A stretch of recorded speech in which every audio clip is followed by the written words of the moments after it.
like to switch over, and it's really my honor to introduce you to an incredible friend and a force of nature in the Pittsburgh community. Christine Ferguson is a Carnegie Mellon alum. She was in industrial engineering as an undergraduate with focuses on math and economics. She has an MBA from the Katz School of Business, University of Pittsburgh as well. Christine currently is the founder and principal at Ferguson Financial Consulting. And in that role, she provides CFO, COO capabilities to a wide range of companies, ranging from startups here at the Schwartz Center all the way up to $100 million middle market companies. And she's got a keen sense for helping you to be able to tune your operations towards profitability, and does a really great job. So she has had a number of roles as a chief financial officer at a privately held fourth generation manufacturing business. She was the chief operating officer at an ed tech firm here in Pittsburgh. And I could go on and on about roles like that. More recently, a great example is she worked with McGinnis winner Little Moochie to help them prepare for the McGinnis Venture Competition and then win other competitions as well. And she continues to be working with them. Christine began her career on Wall Street, where a lot of Carnegie Mellon folk go to Bankers Trust, but the allure of coming back to Pittsburgh is always there. So she boomeranged back and had a great career at Mellon Bank. But that entrepreneurial bug was always there. And in 1997, she created a company called Aromas Fine Catering with her brother, Chef Len Scampinato, and had a really good run for that for 7-8 years, and then decided to create it into an event planning company called Prima Eventi, and she had a great run with that as well. We're really glad that she has gotten involved in the community and on so many levels. You're going to learn a little bit about Next Act today, which is a women-focused angel investment fund that she's deeply involved with. She's going to talk about the importance of having capital available for women starting businesses, and that's really, really important. She's also been leaning in to help the Schwartz Center with our efforts in diversity, equity, and inclusion, and helping businesses in underserved communities in the Pittsburgh area be able to lift themselves up. So you'll be hearing more about that as the year goes on. So without further ado, I would love to introduce my friend and colleague, Christine Ferguson. Thank you so much, Dave. That was very kind. I appreciate it. Thank you for taking the time. So good afternoon to everyone. Thank you for joining us. I'm very excited to talk a little bit about the case for angel investing for women entrepreneurs. And I'll get right to it so we have time at the end for questions. I've done these Connect series a couple of times, and I find that having the Q&A at the end is really a beneficial part. So let's just get started. So angel investing is a very important part of the economy. Angel investors are private investors who invest their own funds to support companies that are at very early stage. So angel investors in 2017 funded 61,000 companies and invested $23 billion. These numbers they do not change significantly year to year. So I have some data in this presentation that looks back. There's a couple of about an 18-month lag on data for the Small Business Administrations. That's one of the reasons that the data is not as current as it might be, but just wanted to preface it. Okay, there's a Center for Venture Research at the University of New Hampshire that tracks these numbers closely, and I've been in contact with them since I was the founding co-chair of Next Act Fund in 2017. So they're very helpful in providing data. Okay, so the venture funding life cycle, when you have a new company, when you have an idea that you would like to commercialize, turn it into a business, oftentimes the path to establishing a company, the funding path involves an initial stage where you might enter into grants and competitions or use your own capital or your own credit cards. I have a number of folks that talk about funding their own company, maxing out a whole bunch of credit cards when they started. McGinnis Ventures competition is one of the opportunities to win your first capital. It's a wonderful competition here for anyone involved at CMU. There's also Innovation Works is an organization here in Western Pennsylvania that's part of the Ben Franklin Technology Network throughout the Commonwealth. They're funded through public money through Pennsylvania's part of the Pennsylvania state budget every year. And their mission is to fund businesses that create jobs right in the Commonwealth of Pennsylvania. So Innovation Works is our chapter, our outlet for those funds, and they're very, very supportive. Alpha Lab and Alpha Lab Gear are part of their funding pipeline, and they offer up to $25,000 in startup funds to new ventures, and actually have an additional follow-on funding that gives an additional up to $50,000 for companies that proceed and work well with the initial funding. In Pittsburgh, the Urban Redevelopment Authority also has funding options that are focused on women and minority entrepreneurs that are opening companies in the city of Pittsburgh. And they recently got a grant from the PNC Foundation of $10 million, 1.7 million of it, which was earmarked to fund specifically women and minority-owned businesses in the city. So in terms of the small level initial funding to do the product market fit stage of an entrepreneurial journey, there's a lot of options here. We're pretty lucky that way. And after the discovery phase of, is there someone who might be willing to give me their money for this product? We go into the next stage of funding, which can be, there's crowdfunding options now. There are potential customers that might want to provide investment capital. And then there are accelerators that you go through that have capital at the end. And then there's this phase is also typically referred to as friends and family. So anybody that knows you, knows how smart and hardworking you are, and that believes that you will create something that's meaningful, they can decide to use their personal capital to support you. And I've had this question come up a couple of times when I've talked about the funding life cycle for a company. You don't have to have wealthy friends and family that can invest. It's a euphemism. It just means people that know you, that trust you because they know you. I'll never forget when I started my first company, the first big break that I got was because I was invited to respond to an RFP for a not-for-profit organization. And I was a brand new company. If I got that contract, it was going to mean a lot to my company. And it turns out that one of my colleagues from Mellon Bank was on the board of that organization. I hadn't told him that I started a company in my spare time, but and I wasn't allowed to present. One of the executive director actually presented all of the proposals to the board herself. But when he saw my name on it, he said, "Is that the same Christine Ferguson I know? Is she the Mellon Christine Ferguson?" And the executive director said, "Yes, I think it is." And he said, "Well, then we should absolutely hire her firm because I know her and I know she'll do a good job." And they did. And it was really helpful. It was the first big contract that my company got. And it was very high visibility. We got PR coverage. It was a big thing. And that was in the first 2 months of my founding. So friends and family is a euphemism. It doesn't mean you can't start a company if you don't have wealthy parents. Okay. Then we get to the next stage of funding where angel investors fit.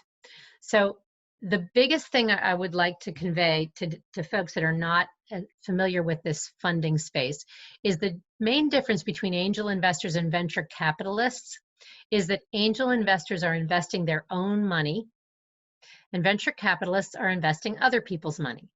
So angel investors are accredited investors. There's laws around this. You can't just be an angel investor if you wake up and feel like it. There's rules, there's regulations that restrict the people in our country that can make angel investments to be people who can sustain the loss of the money they invest without so you have to be an accredited investor, and there's a definition of an accredited investor. It's recently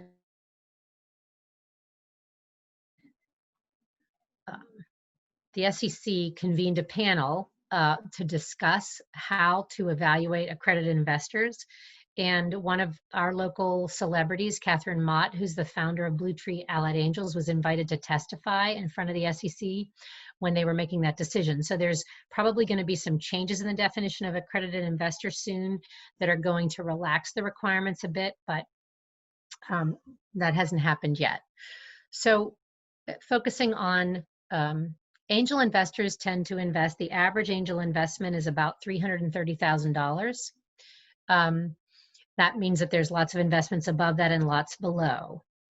Here, for example, Next Act Fund, which is a fairly new angel investment fund here in Pittsburgh. I was one of the co-chairs of the founding investment committee of Next Act Fund, which means that I helped them put together the process they use to evaluate which companies to invest in. So that fund invests a maximum of $75,000 in each of the companies in their portfolio, and they do not take a lead. So there are angel funds that take a lead investment position, and there are angel funds that do not. And Next Act is one of the ones that does not. They do follow. They follow other investment funds, and they share diligence, which we'll talk about later. And then after the company has succeeded in gaining traction and showing revenue growth and showing an ability to scale, that's when larger investment rounds of $1 million and more come in, and typically those larger funds are coming from venture capital funds. And the source of those funds can be pension funds, it can be the investment arms of pools of large-scale investors. It can be the private capital of an organization, a corporation. There's lots of larger pools of funds that have professional management and that makes the funding decisions. Okay. If anybody has questions as we go through this, feel free to ask them. You don't have to save them for the end. So you can just do the chat function if you want to. Okay, so again, why angel investing? Because these investors, sometimes individually, sometimes acting in groups, can supply a young company with money, tens of thousands to $1 million or more, to begin building their company. And the thing about angel investors is that because it's their private capital, they have a lot of latitude on the terms. So a private angel investor can say, I'm willing to invest with this kind of structure. Another would have other requirements. But the biggest, I think one of the biggest elements to understand about angels is that they understand that they're taking a risk. They're investing money that they can afford to lose. And they understand that they could lose it if the company does not succeed. And there is no penalty to the entrepreneur if that money is lost, no financial penalty. Okay, angel investors, as we talked about, are individuals, they're high net worth, and that make these equity investments.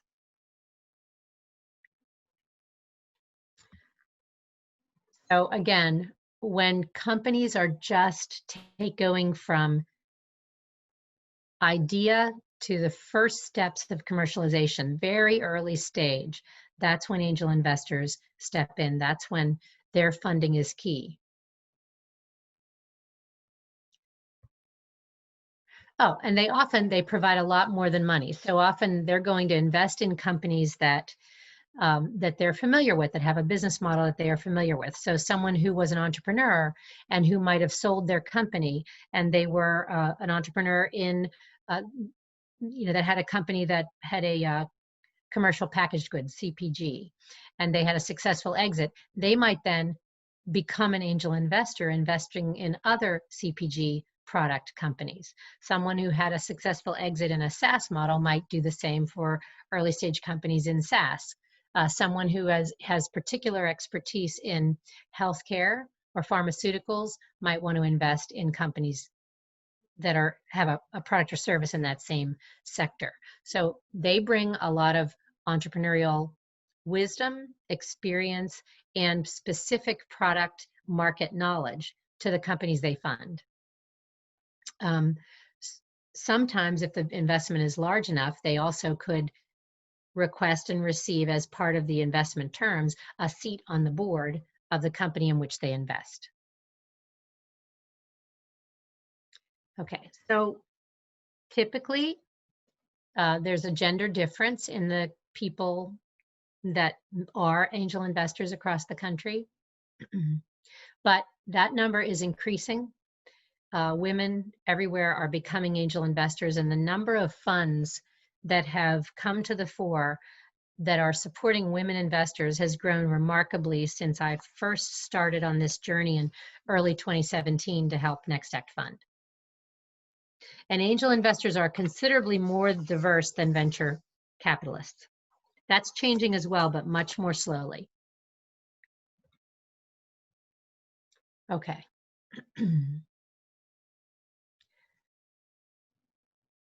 So in 2018, companies founded solely by women got 2.3% of the total capital invested in venture-backed startups in the US. So that number has been pretty flat for some time, but it is expanding. Again, this is a venture capital number, not an angel investment number. And women are surging as angel investors, and women-backed, women-founded angel investment funds are also growing quite a bit in the country. But it will take some time before there's a significant change in the composition of venture capital funds and the people in venture capital funds that make the decisions. But it is changing.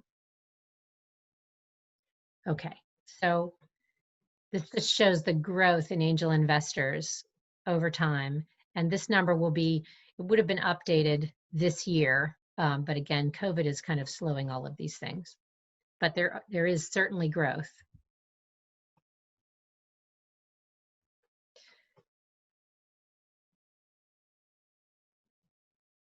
So again, you can see that women entrepreneurs are getting an increasing share of angel funding.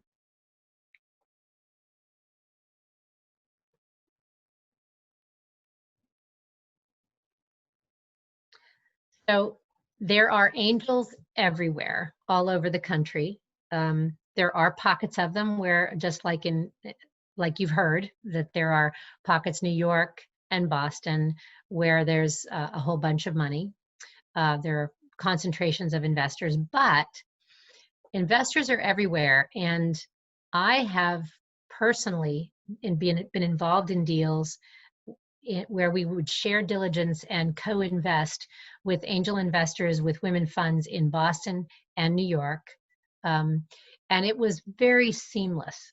And the COVID has only made it more seamless. So the ability to gain investment or to share diligence or to co-invest without ever having to get on a plane, I can tell you for sure, is possible and is increasingly possible. Zoom is a wonderful thing. We have angels right here. And again, we have Next Act, which is focused on female entrepreneurship right here in Pittsburgh.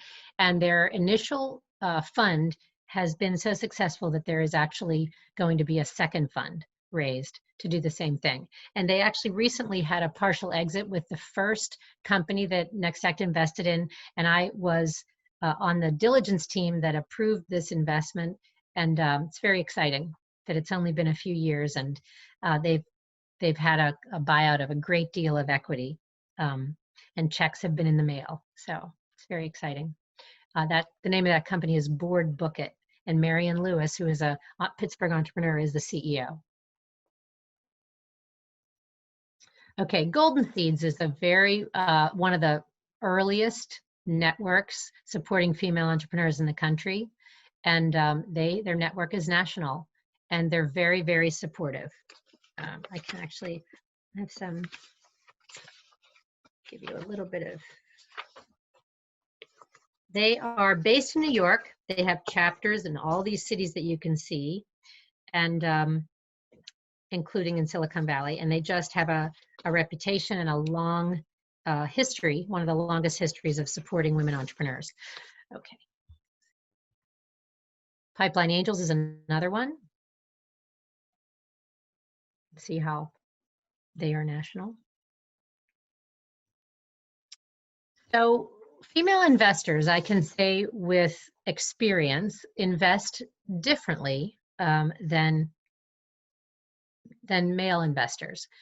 I have been in pitches where, so the way Next Act works, 96% of the investors are women, 4% are men. There was a requirement that more than half of them be women, but it turns out that 96% are. Before COVID, when there was live pitching, the pitches were open to anyone that wanted to come, and there were often men that would come and watch the pitches. And I can remember a woman pitching, and the women in the room, the women investors that were listening, were very excited. They understood the business model. They thought it was a terrific opportunity. And in the elevator leaving the pitch, going down to have a glass of wine with the people that had been there, a man in the elevator said, "I just don't understand why anyone would invest in that. I don't understand the product, and I don't know who would ever use it." And it was there's a lot of times that there are products. I'm involved with one right now, a startup that has a product that is directly targeted toward women between the ages of 25 and 45. So there's a lot of products that are available in stores and grocery stores and things that are specifically targeted to women. And women make 80% of all the household decisions about, purchases of consumer goods. So it makes sense that there are going to be products that women investors are going to understand better. They're going to understand the business model better. They're going to understand why the business model makes sense, because women are going to purchase this because they understand the problem. So women in the room increases the odds of women entrepreneurs, especially those with products directed at women, gaining investment, getting a yes. And it's also clear that gender diversity among decision makers improves the chances that women entrepreneurs will be funded. Gender diversity also increases the profitability of companies.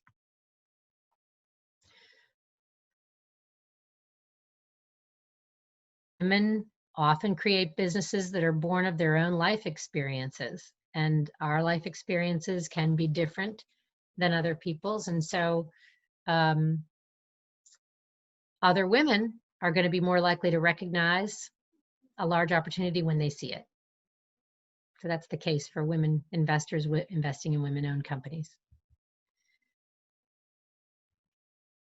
So more capital was invested in companies founded and co-founded by women at the end of 2018 than in any other quarter in the past decade. So.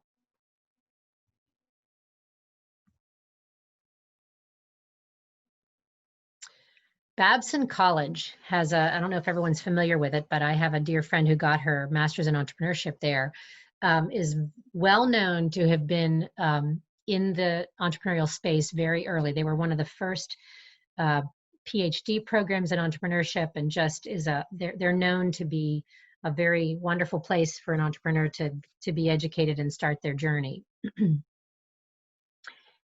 And they study entrepreneurship as a result. And they concluded that venture capital firms with women partners are more than twice as likely to invest in companies with women on their management teams than those without.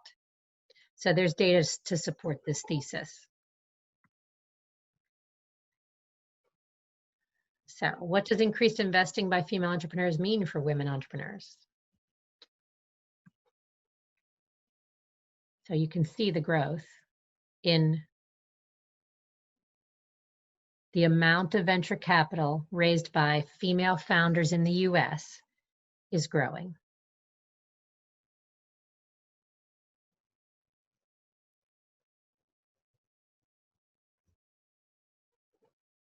And as you can see, the percentage of women angels, women angels represent a larger percentage of investors as time goes on. And that's hopeful for women that are starting companies. It's also very hopeful for wealth creation among women in the country. So this is just a few of the women-focused funds, and there's many, many, many more. But I wanted to show that we are among those. So it's a promising time for female entrepreneurs and angel investors, with female angel investors. And those are my prepared remarks, but I'd love to answer any questions that anyone might have.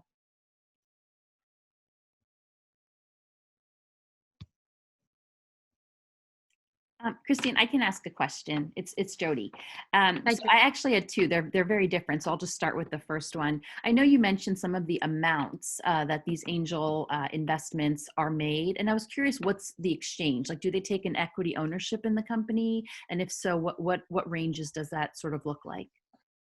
Yes, they do. So angel investment is fundamentally an exchange of money for an equity investment. And the amount of equity depends on a number of things. So in later funding rounds, the amount of equity is a percentage of the company's valuation. And if anyone has ever heard that term or have not, there is a value placed on companies. Now, when a company is well established and has a revenue stream and a profitability that can be measured over time, there's a number of methods that is well taught at the Short Center about how to value a company. And it's a function of a multiple of the revenue of the company, or a function of the multiple of the EBITDA of a company, earnings before interest, taxes, depreciation, and amortization. But with a startup, they don't have earnings, they don't have profit. They have an idea, they might have intellectual property, they might have an algorithm, they might have trade secrets, they might just have meeting a very promising need that needs to be met. And so the valuation of a startup is a range typically. It's not, we have a $5 million valuation or we have a $2 million valuation. It's usually somewhere between 2 and 4 million or 3 and 6 million. And it's very much subject to discussion. So typically early stage companies in the friends and family range, they do not have an implicit valuation.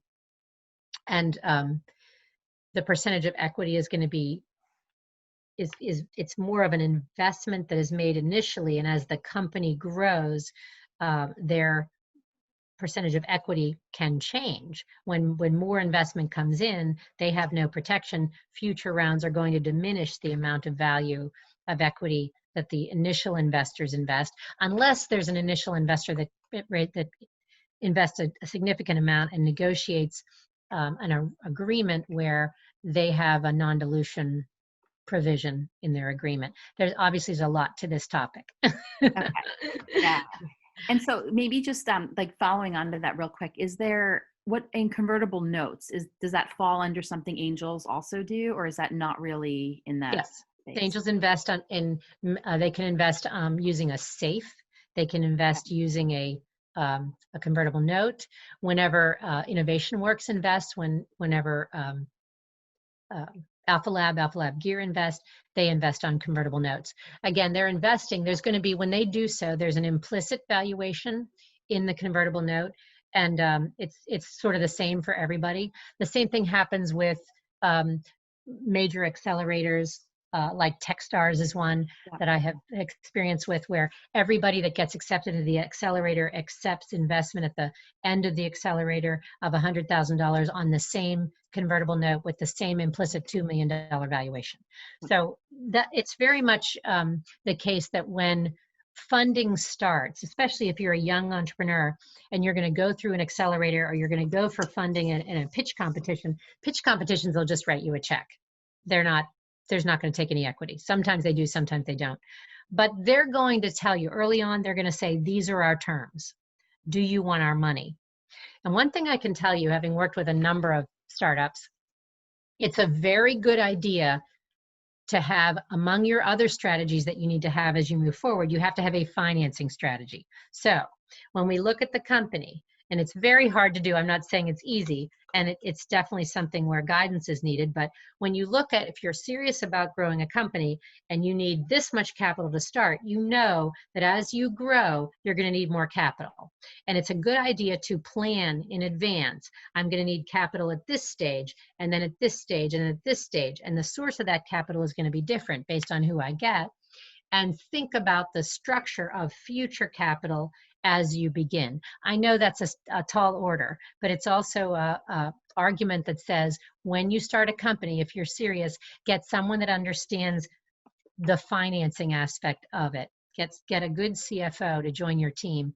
And I have to tell you that I've seen so many pitches, and there's so many companies that think I'm too early to have a CFO. I don't think you're ever too early to have a good CFO. Thanks. I have another question, but I'll let, if other people have something, I can definitely wait.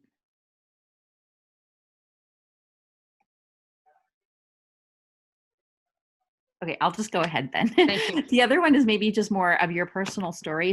When you were talking, you mentioned that you started your company in your spare time. And so I was curious if you could talk a little bit more about that. That's sort of, I feel like that's what a lot of us do.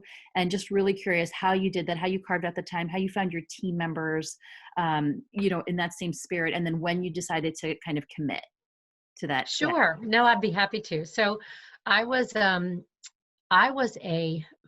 working full-time for a corporation for Mellon Bank, and I had a very wonderful position. I was a commercial lender doing middle market investment banking for privately held companies in Pittsburgh with annual revenues between 10 and 250 million. I was one of 2 women in my entire department, and it was considered a very, I was very, considered very fortunate to have that role. And of the 2 women in the department, I was the one that was actually out lending. The other woman was a credit person. So I was there were back in the day, jobs were defined by line and staff. Line was where you wanted to be. Line was where few women were. Line was what I had. And I was also, my portfolio was growing. My customers liked me. Things were really good. And there were women who were very envious of what I was doing. And then I became a mother. I had my first child, and when I went into labor, the week before I had my baby, everybody was like, are you going to come back after you have the child? I was like, of course I am. I was totally offended that anyone would even question my investment in my career. And then I had my beautiful son. And the minute I had my beautiful son, I said, I'm never going to be separated from this child in my life. Nobody's ever going to pull. Wild horses couldn't separate me from him. And when what was really fortunate for me, and this is a plug this is the 100th anniversary of us women winning the right to vote. I'm a big advocate for everyone exercising that right, which I always have since I was 18. There was a political aspect to the timing for me too. So George Herbert Walker Bush had been president had just lost the presidency to Bill Clinton. Part of the reason that I supported Bill Clinton was because George Herbert Walker Bush had vetoed the Family and Medical Leave Act. And I was right in the age group where that was impactful for me. The first thing Bill Clinton did when he was elected was sign the Family Medical Leave Act. And what that did for women, it's probably hard for young women to understand, but when I was having my first child, having a baby in a corporation was the equivalent of a broken leg. It was a short-term disability. There was no difference. You got up to 6 weeks for a broken leg, you got up to 6 weeks for a baby. And that included any time you might have needed before you had the baby because your doctor said you can't work anymore, or you had preeclampsia, or you had some condition where you had to be still leading up to it. So anyone that's familiar with childbirth knows that leaving a child when it's 4 weeks old is very difficult, separating from it. And this was it's a very different time than it is today. And so with the stroke of a pen, I had I had the federal right to take 12 weeks off, and my job had to be held. And I did exactly that. I was one of the first women to do it. And it was not a comfortable thing, and no one was used to it, and there was a lot of pushback. And starting at about 6 weeks, I got a call from my manager every week saying, are you coming back? When are you coming back? When are you coming back? And finally, at 11 weeks, the pressure became too much and I went back. But the day I went back, I cried all the way into work. Even though I had my beautiful baby at a daycare that was 4 blocks away from my office, and I had negotiated an agreement that when he got hungry, I was going to go be with him, even if that meant going 3 times a day, and I did. So it was a whole new world. Again, I'm the only woman in the department, so they don't have a policy for any of this because it's not necessary. So what I did was I worked for another 10 months full time, and then I raised the white flag and said, I can't anymore. And I actually was fortunate because Mellon allowed me to move to keep my level and move to a 3-day-a-week position. And then working 3 days a week is when I was able then to think about founding my company. Now, when I founded my company, I had a brother that was a very fine executive chef, classically trained, running a major hotel in Dallas. He wanted to come home. He was 49 and he was single because he'd moved every 18 months all over the world for his career. And he wanted to settle down and he wanted to do it here because my family's here and my parents were here. And I needed a product. I knew how to run companies. I'd been doing it for other people for years, but I didn't have a product. He was the product. And what was great was we started, he agreed in October, we started business in November, and we cash flowed in December. We had a business model that was wonderful, and we invested all of our own money. So we didn't ever take outside investment. The team is a great story because the team was basically everybody from CMU. So because I was, in a program where I was one of the few women, again, at CMU, I had friends that had gone into all sorts of different industries. So the attorney that did my incorporation was a friend from CMU. The company that did my initial accounting setup was a good friend from CMU. The company that sold me my commercial insurance, which was really important, was a friend from CMU who went into insurance, and he helped me from making any mistakes. And team members, it was all very much the CMU network, because this was a time when there was no support for female entrepreneurs. There was nothing. But for me, again, being one of the few women in my program at CMU, being one of the few women in everything I did in my whole career, starting from the time I was 15 with my first job, I was used to being the only woman. It never occurred to me that would be an impediment. That's so awesome. Okay. So then you talked about part-time. So I started the company with a child, an infant, and then got pregnant with my second child while I was starting it. So I would put the kids to bed at 8 o'clock, and then I would work until midnight, and then I would sleep a little bit and get up early, and then I would just, do it before and after work. So same way lots of women do it. Thank you so much for sharing that. That's incredibly inspiring. I really appreciate it. I think Gabby's jumping in. So thanks so much, Christine. That was terrific. Thanks for asking. Hi, Jody. Hi, Christine. I'm Gabby Stories. Thank you so much for hearing your story. And I can absolutely relate to your story. A little bit of me, I'm a serial entrepreneur. I started 2 successful software as a service companies with 2 successful exits to Fortune 500. And I'm kind of like getting into the angel investing on my own. So I'm really, grateful that you took the time and did this presentation for us, shared your story. I have also 2, teenage, one is in Carnegie Mellon, David, Alex Garcia, and the other one is a senior. So I totally know your journey. So I was a mom, I was an entrepreneur, and I had a full-time job because my husband he left his job to work in our startup. But anyway, so it's a journey, but and it can be done. So thank you, Christine. I wanted to ask you, Christine, and now that we have this wonderful audience, I wanted to grab your thoughts in terms of crowdfunding for early stage company, especially because about 2 weeks ago, Regulation SEC, the Securities Exchange Commission changed it, and they they raised the cap from 1 million to 5 million. And I'm a believer that this can be a good avenue for raising funds, and I would love if you can share with us your experiences, your thoughts, and even recommendations.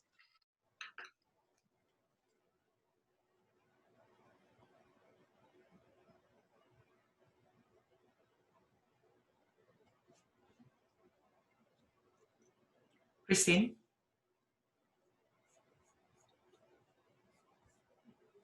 Allison, I seem to be frozen. Yes. You just froze. Can you hear me? Now we can. Thank you. Oh boy.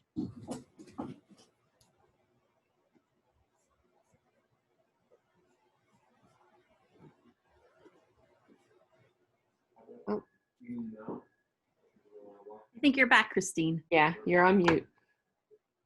Yeah, you're on mute, Christine.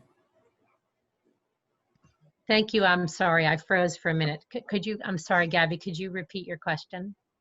I know you're talking about crowdfunding.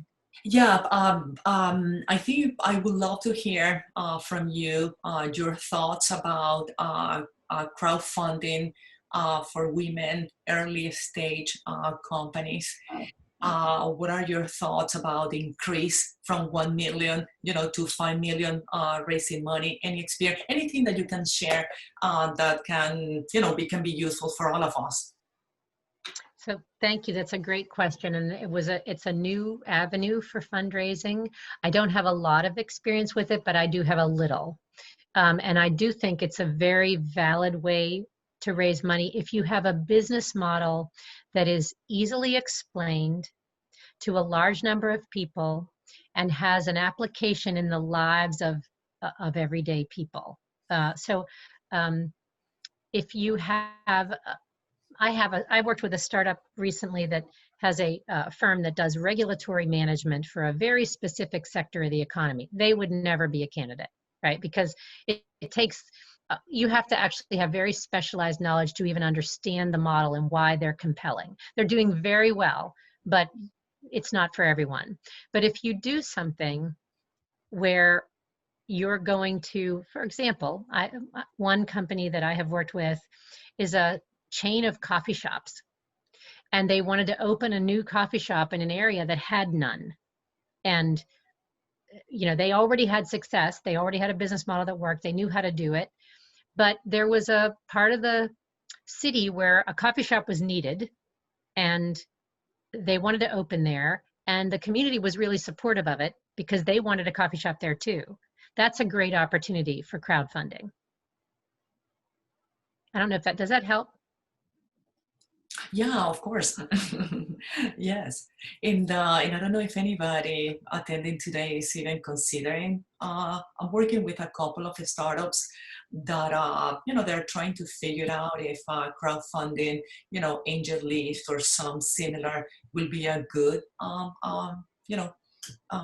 source of, raising for them. So yeah, thank you. Yeah, Gabby, where are you? Are you in Pittsburgh? Yeah, I'm in Pittsburgh. Okay, great. Hi, David. Hi, Abby. Alex was at the Sports Center today, so we're excited to see him. There are a number of different types of platforms, and crowdfunding, if you're talking about the letter of the law, probably one of the better platforms to look at is Republic. And for example, Digital Dream Labs, one of the Carnegie Mellon startups, used Republic to raise over $1 million round, right around that, before they up the ceiling. Kickstarter is a form of crowdfunding. It's not equity crowdfunding. It's product crowdfunding. So there's things to look at from those natures. But we do have people that have used the different platforms. And if you want to get connected with folks, I can help you get connected. There's a new one in town called Honeycomb Credit, which is more of a loan crowdfunding capability. So there are different flavors out there. All of them have their pros or their cons depending upon your situation, but it's certainly a growing area.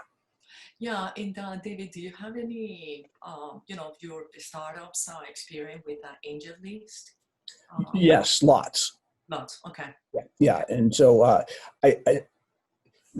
we use it for various forms. Like a lot of our startups will use it to find talent because there's a lot of talented people that get onto angel lists. So it's actually a good recruiting platform as well. Yes.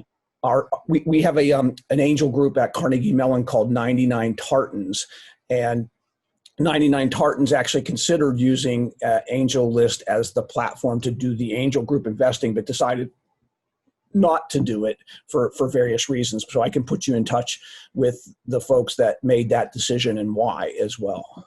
Yeah. Thank you, David.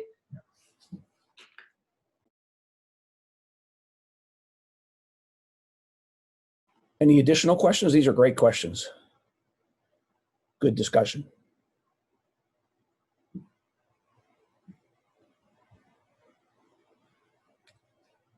Okay.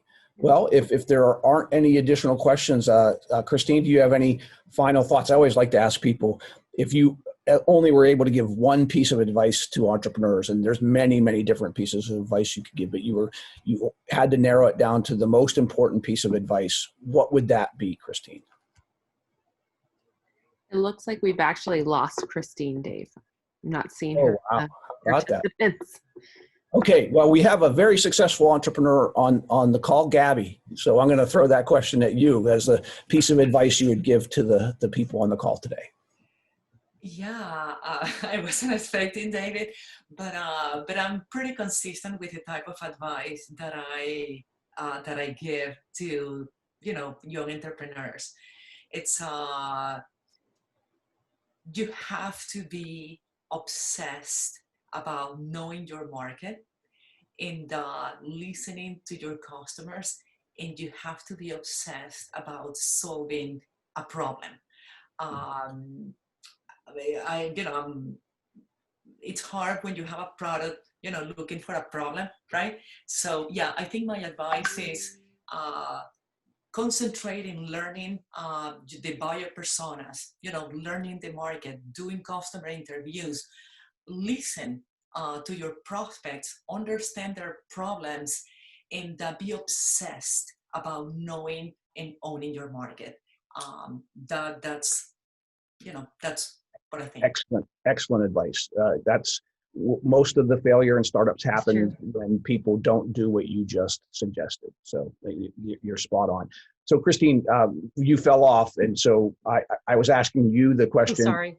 No, it's fine, not a problem. It's the world we live in, right? You just got to go with the flow. But I always ask entrepreneurs who speak to CMU students and alums and faculty, if you only had one piece of advice to give to entrepreneurs and you had to boil it down to one, there's lots of different things you could say, but you had to boil it down to one, what would be that one piece of advice you would give our entrepreneurs on the call today? I would say be very, very careful about your team and your investors. All investors are not created equal. Just because they can write a check doesn't mean they're right for you. They really have to understand the product or the service. They have to be invested in it. They have to have a reason. And they also have to be trustworthy and aligned with your mission and supportive. I have seen so much pain come to entrepreneurs who launched a company with support from the wrong investors. And the investors along the journey either lost interest or lost commitment, or even worse, became a problem in and of themselves. So all capital is not created equal. Well, thank you so much. We really appreciate everybody coming today. Don't forget that in the chat, there's a form to give feedback on the presentation today and things that you might like to see in these connects in the future. Thanks to Allison and to Christine for making this all work today. And we'll look forward to seeing you all back in the Sports Center after the first of the year. But we're still at work, so if you have any questions or issues, please reach out, and we'll try to help you over the holidays as well. Have a great day.